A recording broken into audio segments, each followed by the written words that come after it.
Crime and Crime Again is a true crime podcast containing subject matter that may be graphic or disturbing. Listener discretion is advised.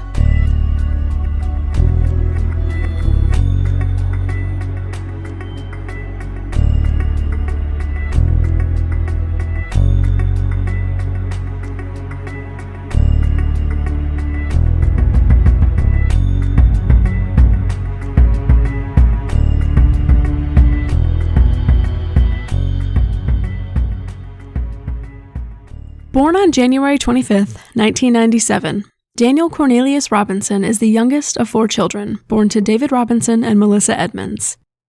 Years ago, his parents did end up getting a divorce, and his father later remarried, eventually having another daughter. Daniel grew up in Columbia, South Carolina, and according to his parents, he was always a bright and ambitious child. He was born without his right hand and forearm, and his parents have said that this influenced him throughout his entire life to always strive for success. He was consistently determined to prove that he could do things on his own, and that he could do them just as well as everyone else. So much so that when Daniel was very young and his parents approached him about looking into prosthetics for his right arm, Daniel refused. According to his family, he's always embraced everything about who he is as a person, and it seems that he wanted to prove he could succeed at anything, no matter what obstacles he had thrown in his path. And Daniel did succeed, all throughout his life. During his years in grade school, he consistently achieved excellent grades, and he even taught himself to play the French horn. He went on to learn other instruments like the trumpet and the trombone, and he even tried out football for a while. After high school, Daniel attended the College of Charleston in Charleston, South Carolina. At first, he wasn't quite sure what career path he wanted to take, but during his freshman year, he took a geology class as an elective, and from there, his mind was made up.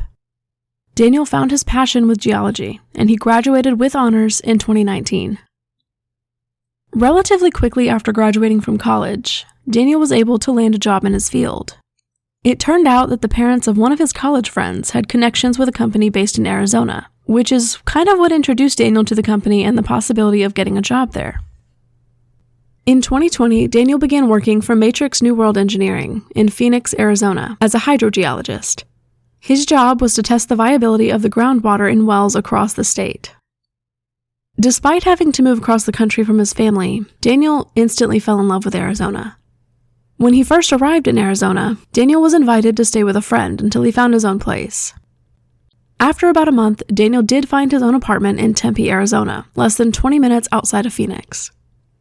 About a year after Daniel moved out to Arizona, one of his older twin sisters also ended up moving to Phoenix. This was exciting for Daniel.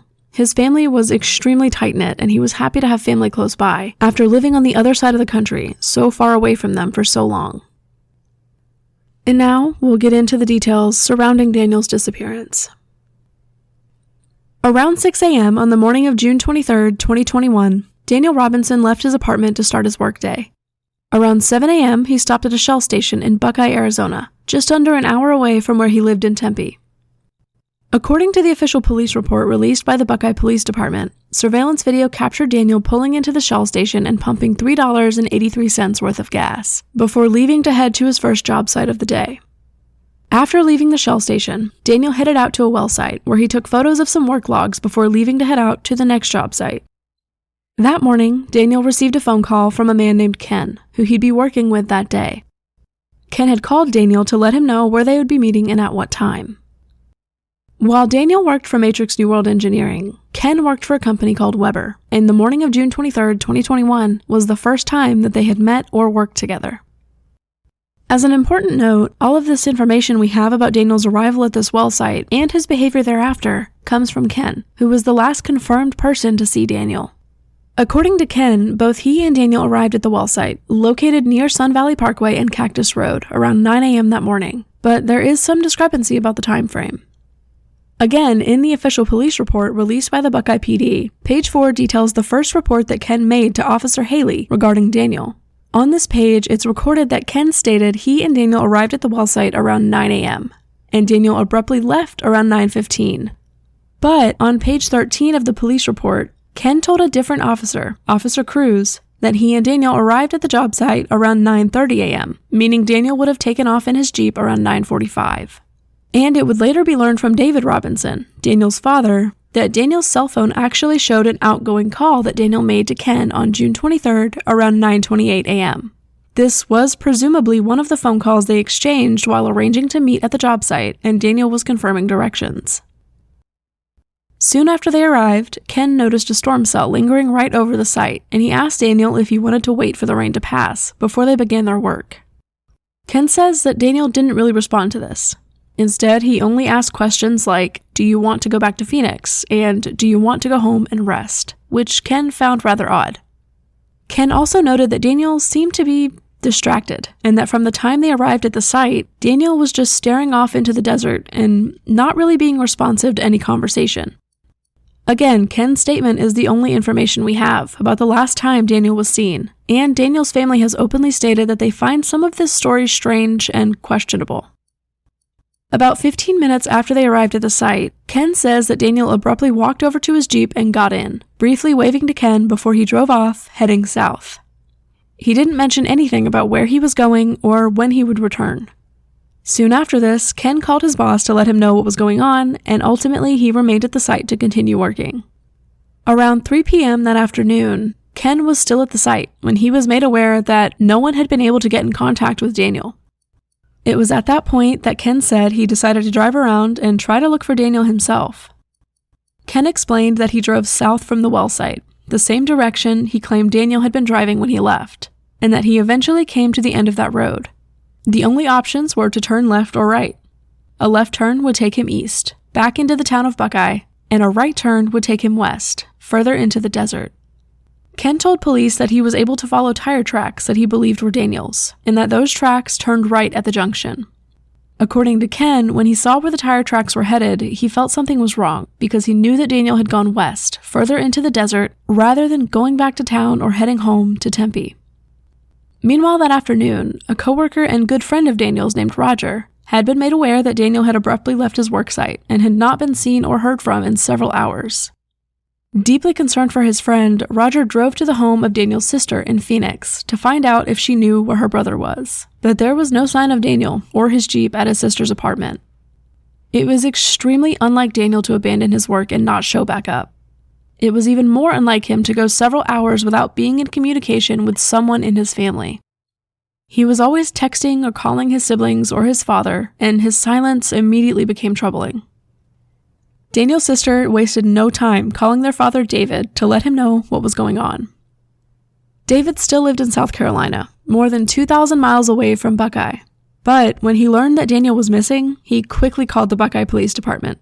According to David, he was told that he would have to wait a few more hours before the Buckeye Police would accept an official missing persons report. So on the evening of June 23, 2021, around the 12-hour mark since Daniel was last seen or heard from, David made an official missing person report with the Buckeye Police Department.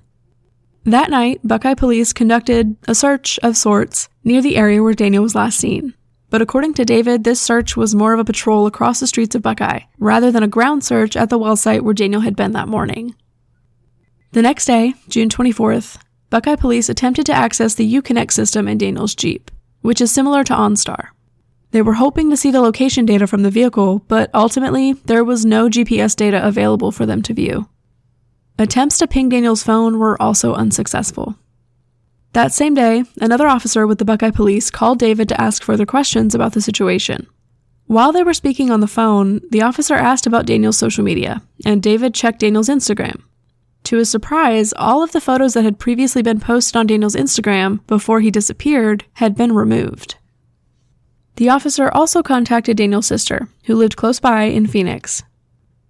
She also confirmed that it appeared that all of Daniel's Instagram photos had been removed since he went missing, but she couldn't confirm whether they were removed before his disappearance or after. When the officer asked her if Daniel had been acting strangely or if she'd noticed anything out of the ordinary with his behavior, there was only one instance that she could think of. It's not clear how long before Daniel's disappearance this occurred, but his sister told the officer that at one point, Daniel had come to her apartment and had just sat on the couch, staring off into space. He wasn't really interacting or responding to her, and this went on for about 30 minutes before he abruptly got up and left. I do want to make a note here that Daniel's family has since said that this was really the only instance they could think of where Daniel had been acting remotely strange. His families also said that they believe this instance may have been blown out of proportion or taken out of context, and as soon as the police heard this, they kind of just ran with it. Daniel's sister also told the officer that she did not believe Daniel ever used any kind of drugs. The only thing she was aware of was that Daniel would sometimes drink, as many people do, and he also smoked weed. It is, of course, legal in Arizona. Daniel's family is adamant that Daniel did not use drugs, and they believe strongly that his disappearance and potentially odd behavior had nothing to do with drugs. It was during this officer's conversations with Daniel's father and sister that he learned that Daniel had recently mentioned to both of them that he had some sort of feelings for a woman named Caitlin, who he had recently met. It turned out that Daniel had been working part-time as a grocery delivery driver for Instacart as a way to supplement his income. Although he had a great job with Matrix New World, he did often have to pay for his own work expenses such as gas and some equipment, and Matrix would often take some time to reimburse Daniel for those expenses. On June 12, 2021, 11 days before his disappearance, Daniel was delivering for Instacart when he delivered some wine to Caitlin's home where she was having drinks with a friend. According to Caitlin, she and her friend were a bit tipsy when Daniel arrived, and they ended up inviting him inside to hang out with them. Caitlin and Daniel ultimately exchanged numbers. Friends of Daniel later said that Daniel told them he stayed the night at Caitlin's house that night, and one friend even reported that Daniel told him he and Caitlin had been intimate. But Caitlin told a completely different account of the night she met Daniel.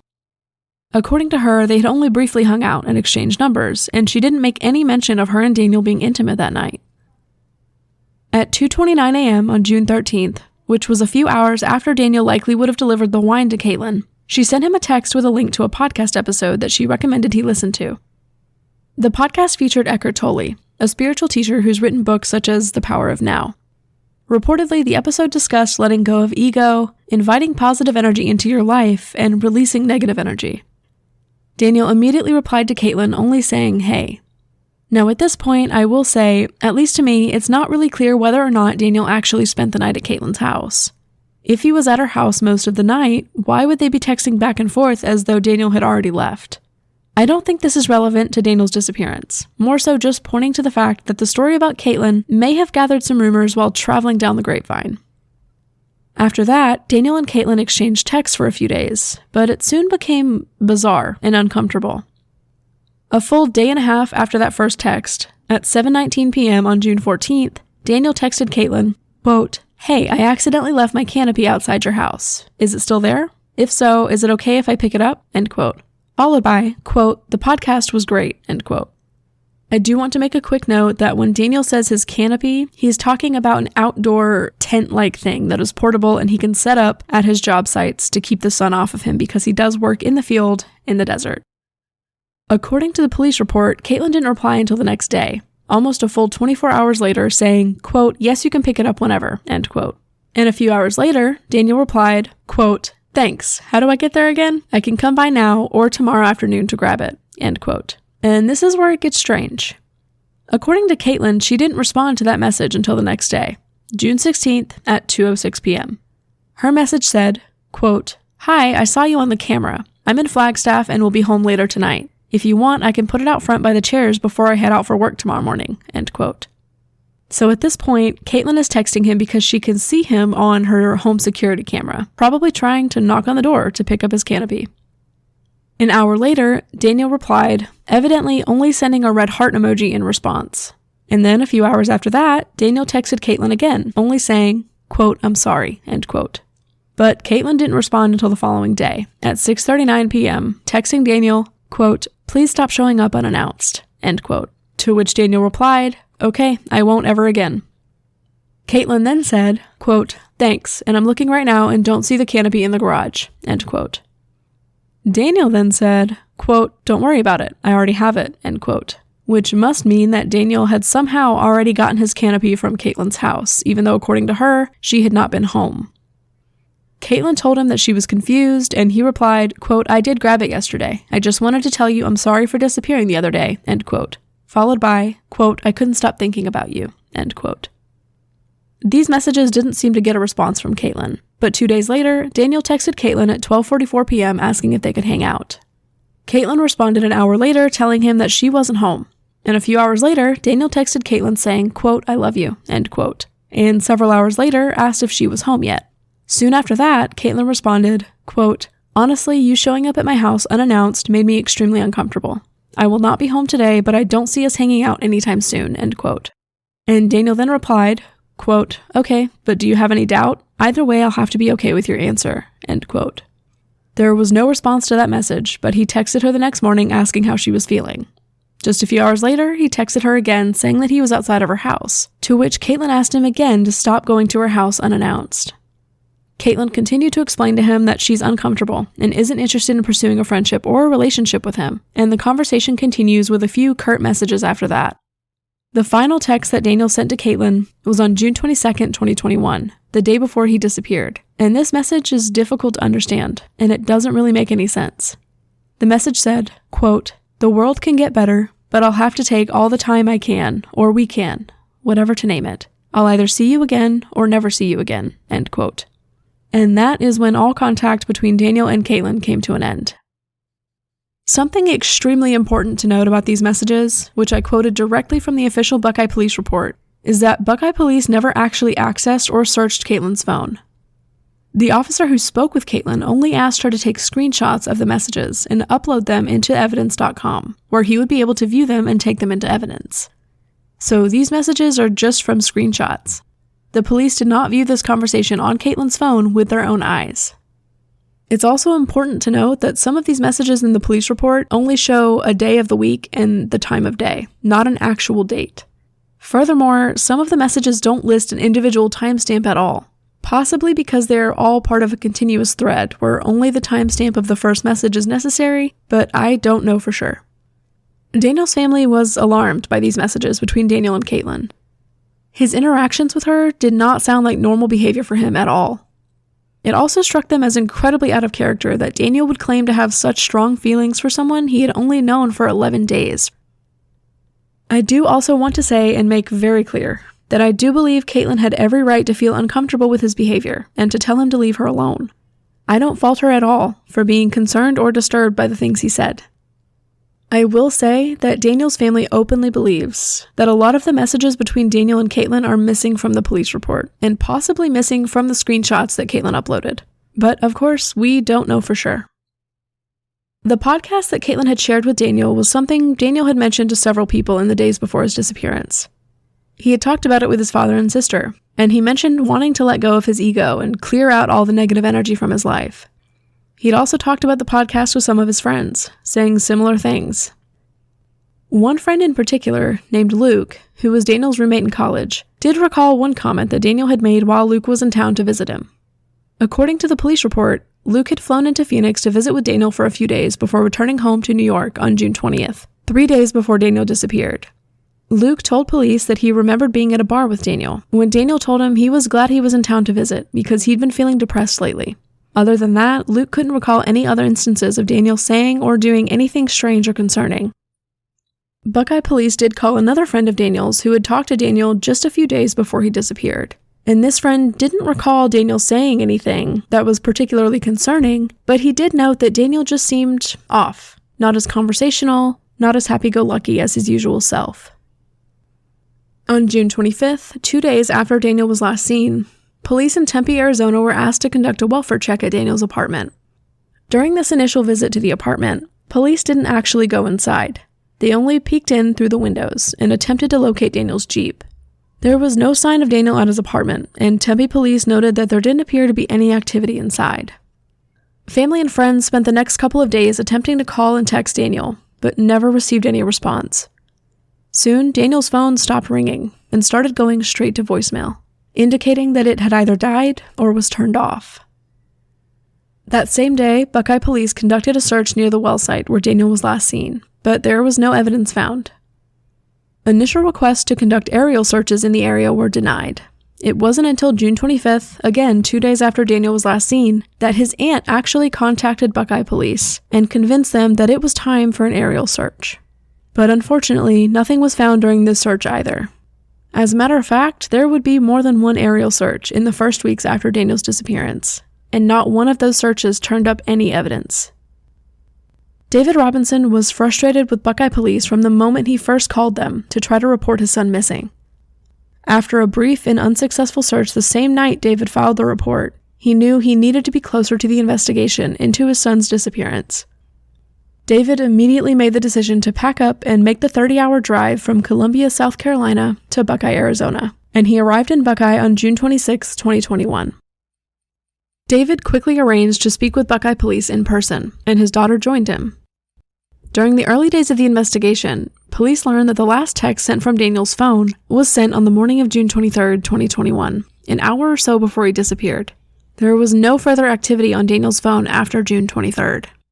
It was also discovered that the only activity on Daniel's bank accounts after June 23rd were direct deposits from his employer. There were no withdrawals or purchases after Daniel disappeared. The only thing about his bank statements that stood out to police was one charge from June 24th, the day after he disappeared, made at a local Waffle House. When police reviewed surveillance footage from the Waffle House, they discovered that Daniel had actually been to the restaurant on June 22nd, the day before he disappeared, and the charge had simply cleared in his account 2 days later. Based on the surveillance footage and the police report, Daniel arrived at the Waffle House in Tempe, Arizona just after 6 p.m. on June 22nd and left with his takeout box around 7:10 p.m. Police have stated that he was alone the entire time he was in the restaurant. This discovery reminded Daniel's sister of another instance where Daniel's behavior seemed strange and off-putting. It turned out that she had spoken to Daniel the night he went to eat at the Waffle House. On June 22nd, Daniel's sister received a text from him that immediately prompted her to get in her car and drive over to his apartment to check on him.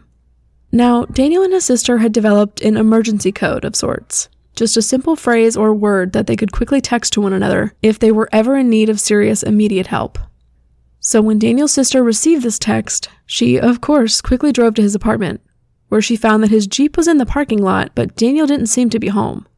While she was at his apartment trying to check on him, Daniel actually returned home in an Uber, carrying his takeout box from Waffle House. He was, in fact, perfectly fine, and told his sister that he only texted her the emergency code to test how quickly she would respond to it. Now, about that surveillance footage. David Robinson has requested to see this footage multiple times, but the only thing he's received from Buckeye Police are still images captured from the footage, which show Daniel alone in the restaurant. David is openly skeptical about the reasoning behind the Buckeye Police's refusal to show him the actual footage. It wasn't until July 6, 2021, 13 days after Daniel disappeared, that police entered his apartment to conduct a search. According to police, his apartment looked normal, but Daniel was not inside his apartment. On the morning of July 19, 2021, almost a month after Daniel disappeared, a local rancher was out in the area Daniel was last seen. While waiting for his cattle to make their way past, he spotted something in a ravine. Daniel's blue 2017 Jeep Renegade was overturned onto its passenger side, and it appeared it had been involved in a wreck. The windshield showed 2 points of impact where the glass had caved inward and spidered out, nearly shattering. There was extensive damage to the front end of the Jeep, and the sunroof looked as though it had been kicked out. The driver's side window was also completely shattered, and all of the airbags had been deployed. The Jeep was also still shifted into drive. The Jeep was found less than 3 miles away from the well site where Daniel was last seen on the morning of June 23, 2021. But there was no sign of Daniel anywhere, in or around the Jeep. What police did find, however, was clothing laid out on the ground just a few feet from the vehicle. Police found a t-shirt, presumably the one Daniel had been wearing the morning he went missing, an orange work vest, inside-out socks, and a pair of blue jeans, also turned inside out. Despite the clear evidence that the vehicle had been in a severe crash, there was no blood in or around the Jeep. This is particularly odd because the Buckeye Police have repeatedly told David that his son likely suffered a severe head injury in the crash, resulting in him taking off his clothing and wandering deeper into the desert. A nearly shattered windshield, signs of a hard impact on the front end of the vehicle, a shattered driver's side window, and all airbags deployed. And no evidence that someone was injured in the crash? Not even a scratch? And yet, the police have maintained the theory that Daniel suffered a head injury so severe that he lost all sense of awareness and direction and got lost in the desert. Inside the Jeep, police located Daniel's wallet, which included his cards and his student ID, as well as his cell phone, laptop, backpack, and his apartment keys. An entire case of water sat in the Jeep, along with a white hard hat, filled almost to the brim with what police assumed was rainwater. Something to note about the hard hat that was supposedly filled with rainwater. David Robinson has pointed out that there was very little rain in the area between June 23rd and July 19th. The total rainfall for that area during that time was only a couple of inches. There were also no other signs of water damage inside the Jeep. So David himself is skeptical as to how exactly enough water got into that hard hat to fill it almost to the brim. David was not notified that his son's Jeep had been located until the next day, July 20th. Police requested a collision report from a company called Santan Recon, and this company found two things of note about the Jeep's collision. One, it appeared that the odometer recorded 11 additional miles after the airbags deployed. And two, the ignition was turned over more than 40 times after the collision. David hired private investigator Jeff McGrath to further analyze the data from the Jeep's crash, and to investigate both the crash site and the damage to the Jeep itself. McGrath contacted the manufacturer, and he was told that the 11-mile discrepancy on the odometer reading is actually not unusual. I couldn't find any verification on this myself, but it's something to note. During his investigation into the Jeep's collision, McGrath concluded that the damage to the Jeep did not match the terrain where the vehicle was eventually found. He believes firmly that the Jeep was initially crashed somewhere else before being intentionally crashed into the ravine where the ranger discovered it. There was no forensic examination done on Daniel's Jeep until 3 days after it was found, and that was only because David Robinson had requested that the Jeep be dusted for fingerprints.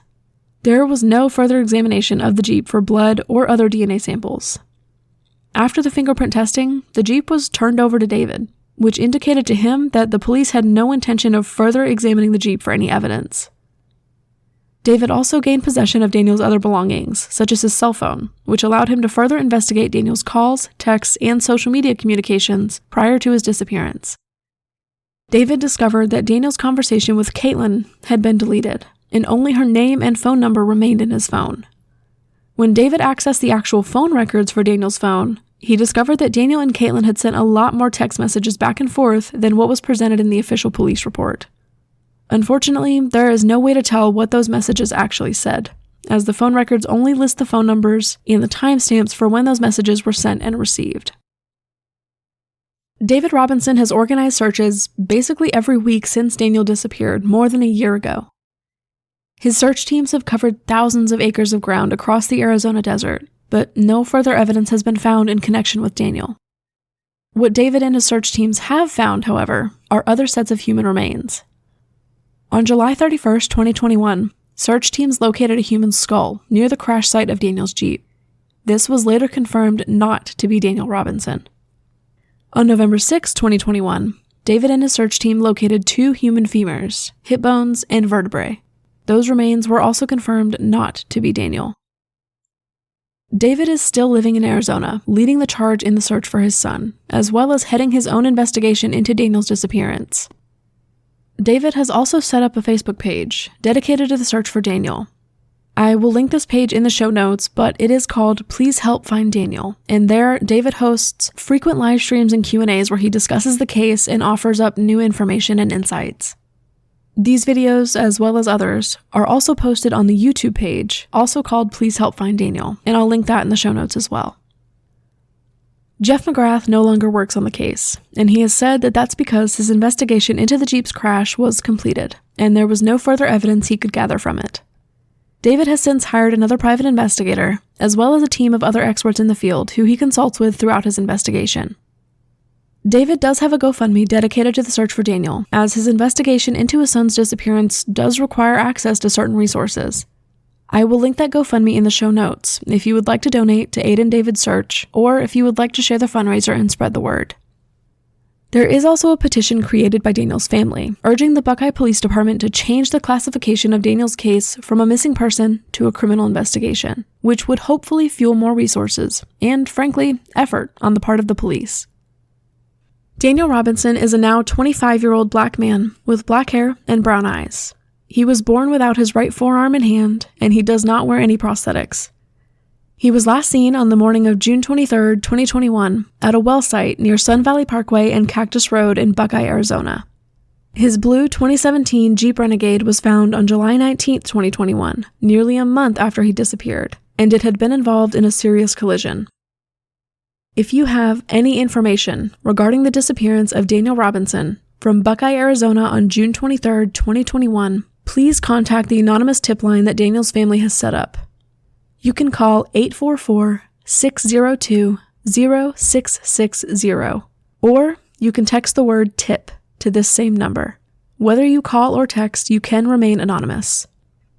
You can also send an email to contactus@pleasehelpfinddaniel.com.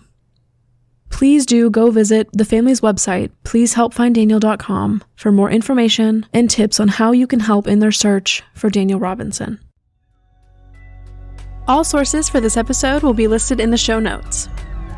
If you'd like to request a case for me to cover, you can find the link to the case request form in the show notes as well.